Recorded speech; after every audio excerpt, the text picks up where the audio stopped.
In our previous video, one viewer raised a question in comment.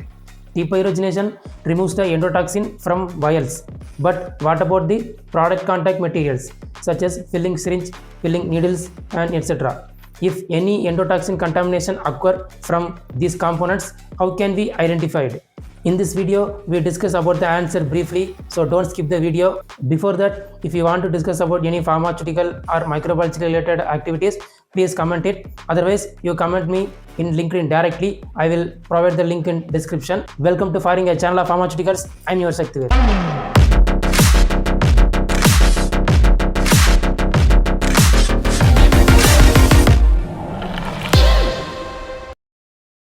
Vials are depyrogenated by passing through the depyrogenation tunnel, which effectively removes the endotoxin and other pyrogenic substances. In contrast, components such as filling syringe, filling needles, manifold, buffer vessel, and other product contact materials are not subjected to depyrogenation and instead undergo sterilization only.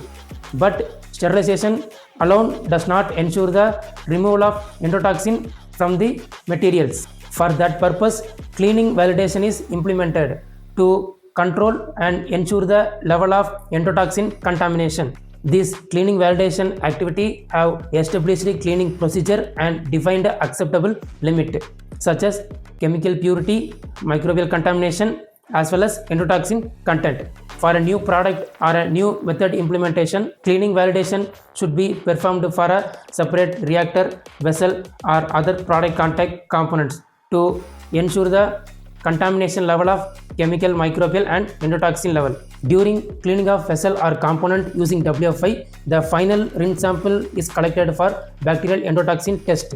This validation approach provides the documented evidence that the vessel and other product contact materials are adequately cleaned and free from unacceptable endotoxin limit. I hope you all understand about this concept. Please subscribe my channel and click the bell icon for future videos. Bye.